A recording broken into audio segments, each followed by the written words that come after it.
Hello, everyone. I'm Tong Wang. I'm delighted to present our work on fairness and efficiency in nonprofit operations, dynamic resource allocations. This is a joint work with my wonderful co-authors, Yuanzheng Ma and Huan Zheng. We are all from Shanghai Jiao Tong University.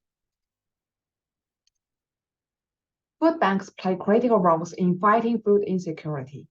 According to Feeding America, they run various programs and have distributed more than 5.2 billion meals in the US in 2022.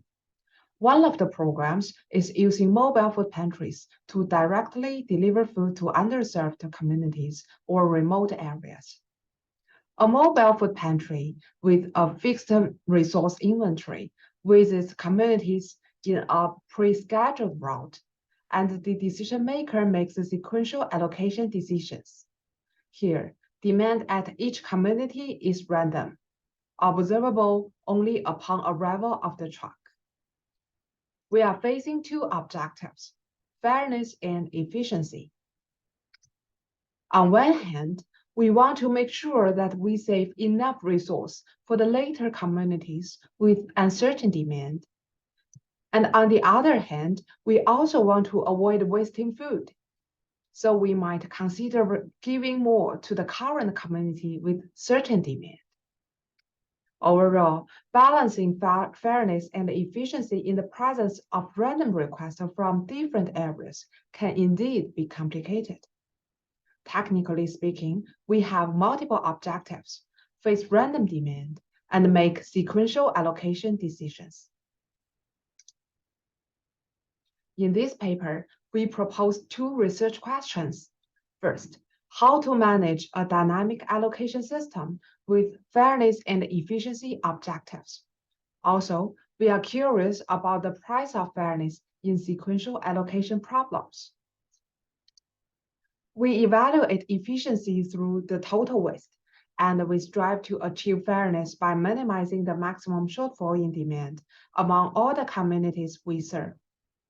When our truck arrives at a community I, it accesses the actual demand DI. Based on this, we decide how much to allocate, labeled as XI.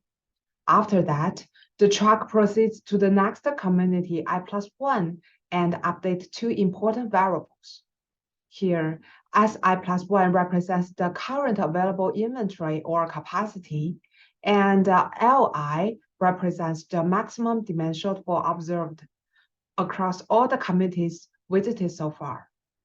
This process continues as the truck moves from one community to another, consistently updating these variables.